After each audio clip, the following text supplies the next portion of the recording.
I don't know what we would have done without Millie, because Kara is unabashedly herself. She is authentic to a fault. When she says it, she means it. And that can actually be challenging for an actor to portray, because the job of being an actor is kind of to be...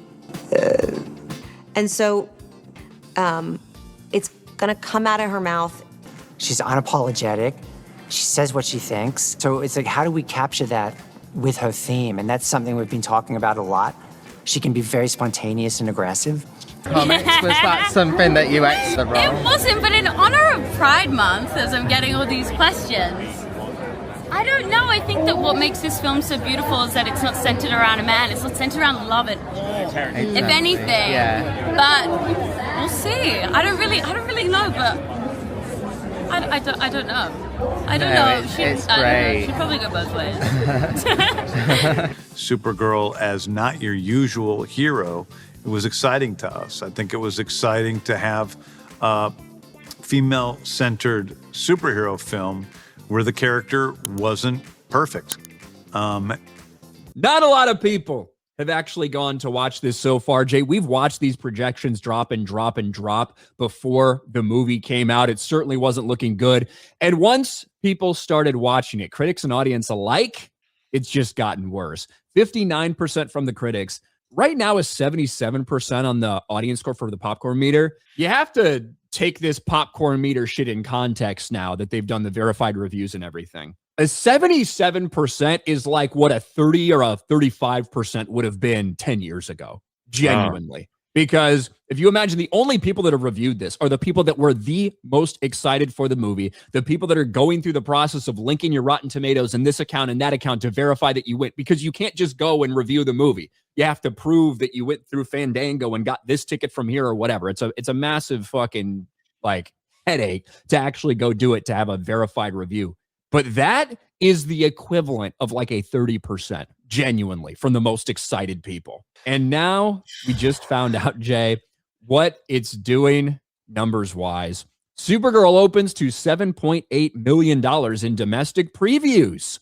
And depending on who you look to, say Luis Fernando, he says, a solid $7.8 million on Thursday previews, including Wednesday limited IMAX fan screenings. And then he pops up a bunch of comparisons for this 7.8. Shazam, Sonic 2, The Marvels at 6.6, Black Adam at 7.6, Shang-Chi, Aquaman, Eternals, The Flash at 9.7.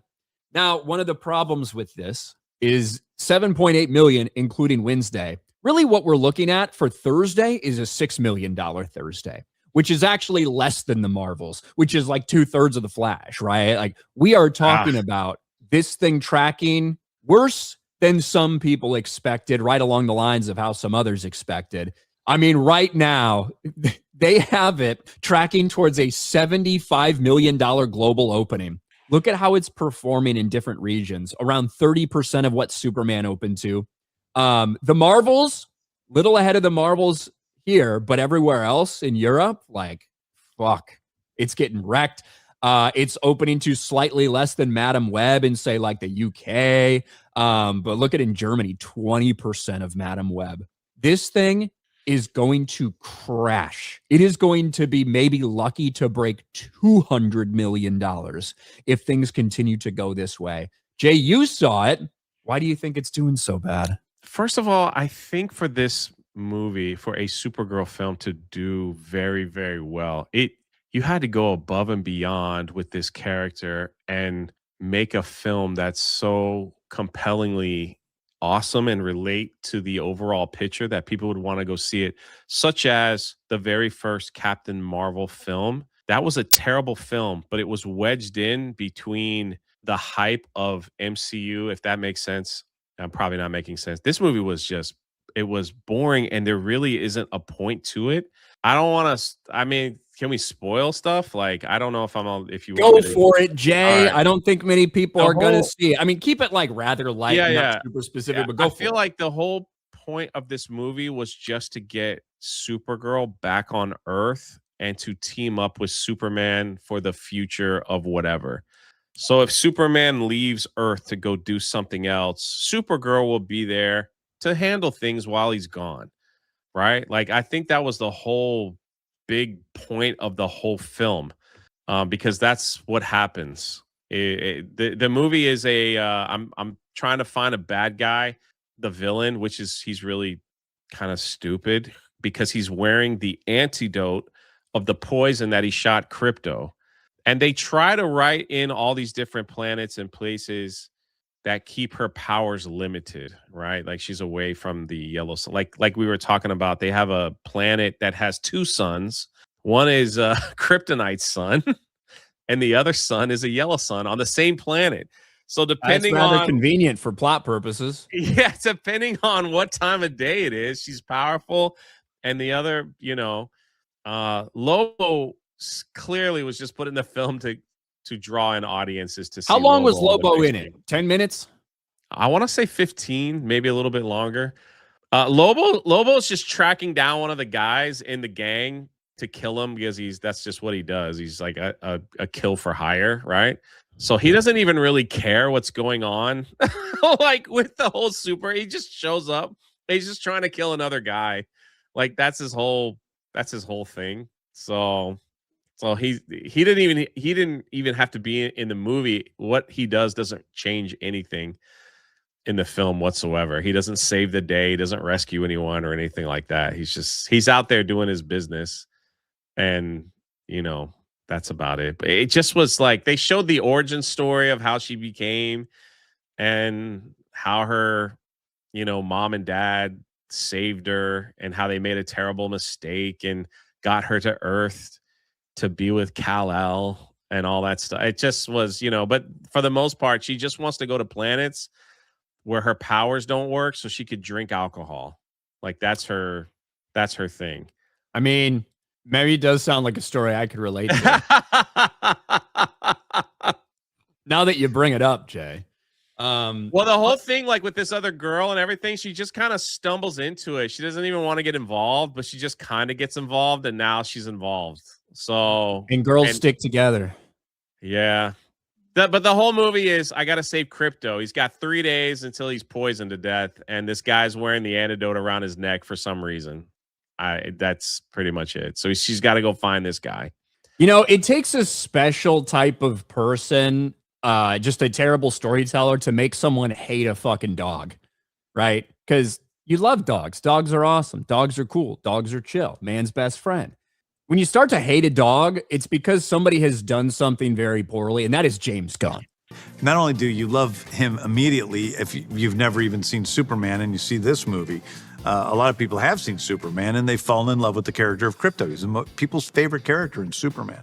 So seeing him come back and then seeing him truly being in danger for this film is something that really makes it a tense sort of experience at times. James Gunn is like, it's done for him. It's over. Yeah. All of the grace that people were giving him, even some of his most hardcore defenders, because they were being disingenuous about it throughout this entire time, whether it was for access or whatever. It's gotten so bad with the DCU and the proposed future of the DCU and the writing in this entire overarching story. It's gotten so bad that even the most hardcore James Gunn cock gobbling, cum guzzling pieces of shit, even they have had to change their tones. Even the everything DCU accounts or the DCU Ultimate account, the most hardcore of hardcore shill accounts, have had to kind of see the way that the wind is blowing and follow along that way. Otherwise, they know no one could ever possibly take them seriously again. James Gunn, with the writers that he's hiring, and this is all on him, right? It's because of the way James Gunn handles himself. It's the cocky, arrogant way that he goes about it, the responses on social media, the constant lies from James Gunn over and over and over again that are so easily disproven. For James Gunn to say, quality is the real priority, and until we have a rock solid script, we're not going to go into production. And now the script is getting torn to fucking pieces. And this woman who had no writing credits to her name is now the same person who's going to write Wonder Woman. We'll see. I'm sure the script was rock solid, James Gunn. Thanks so much. And the same person who said that, James Gunn, then greenlit his own sequel to Superman, Man of Tomorrow, when he hadn't even fucking really finished the first draft of the script. Yet it was rock solid, so it's the next one to go in production. It's all bullshit. James Gunn was the absolute wrong person to put in charge of this universe. The amount of coping from some people about that, it's diminished because you're going to get wrecked if you fucking say, no, this is incredible. People are just hating to hate, blah, blah, blah. Go fuck yourselves. This movie is getting absolutely annihilated, and there's a chance it doesn't pass $200 million at the box office now, which like a week ago or so, I was like, I don't think it's going to get to 300. Now it might not get to 2. Genuinely. I think they definitely felt that they could play on the emotions of people that like animals in this film, because that's what it was. It was moments with Crypto. This is how she found Crypto. This is how she raised Crypto. This is why Crypto's her best friend. This is how she feeds Crypto. This is how Crypto messed up her room. This is how she takes Crypto. This is how Crypto gets her in trouble. This is and it's all like the dog doing silly, I guess, cute things and looking innocent. You know what I mean? Like they try to tap into that. And then the dog gets shot, which is so crazy to me. The dog gets shot by some poison dart on a planet where they don't have any powers. And so the healer, the doctor, when you think about it, you're like, just take him to like a yellow sun and he'll be fine, right? And the doctor, they made it convenient where it's like, oh, if you move him a little bit too much, he'll die. So he's got to lay here on a planet where you have no powers and go get the antidote in 3 days. So what does she have to do? She has to take a bus. She goes to a bus stop on a planet and gets picked up by a bus. And while the bus is traveling to some 7-Eleven in the middle of nowhere, and that's the clip that we all seen that they shared where that bug was pooping like popcorn, you know, they get robbed by space pirates. It's like, if you enjoy it, I'm glad you found something in it. It just was really boring and it had literally nothing to do with the universe whatsoever, except for, I feel, just to get Supergirl back on Earth to go, I'm going to change my ways, Clark. Like, I'm going to be here now and I'll be your assistant. And Superman's like, I could have used you for that last guy. I'm just saying. And you weren't here. I'm not going to be a drunk whore anymore. I'm going to be responsible. Yeah, we've all heard that one before, haven't we? Now, in my theater, just the FYI, there's no end credit scene. So yeah, I don't think there is. Okay, so just throwing that out there for those that maybe wanted to wait, and I think that's fine, right? For there not to be an end credit scene, because what do they have to lead into? Man of Tomorrow, James Gunn's last outing in the DC universe before he gets fired. Yeah, I don't know, man. It just they could have easily just done this movie like streaming. It could have been a streaming show. And I just hope as well that everyone sees the things that are happening and the way they're trying to frame this to make it be successful. This came out, I think, yesterday. Everything DCU. Warner Brothers is considering any amount above $300 million a victory for Supergirl and DC Studios. I just hope everyone remembers they did the exact same thing for Superman. Yeah. Remember? Because Superman did not break even at the box office. It did not make money at the box office. It didn't make back its massive budget, even the one they claimed it was, let alone what it actually was, nor its massive marketing budget. It didn't break even. It lost money in the theaters. But what did we see Warner Brothers do? Well, anything above 500 million we consider successful, even though the break even was much, much higher than that.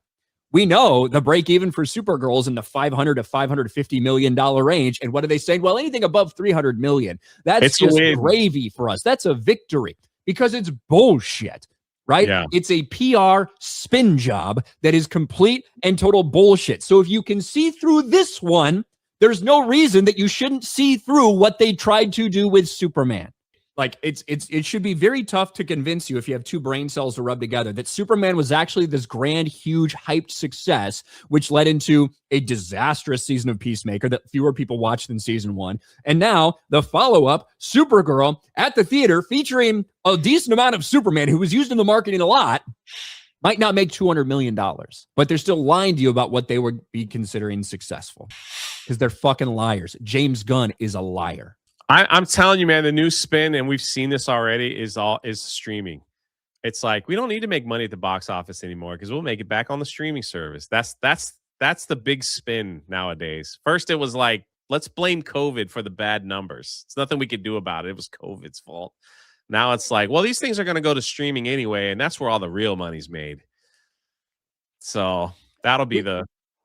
We've already seen that, right? The I know, Supergirl $100 million marketing thing. It's like people are like, look, it made $100 million. It's like, no, these are like normal promotional marketing partnerships that they're doing. Yeah. Hey, you fucking idiots. Yeah. You fucking retards.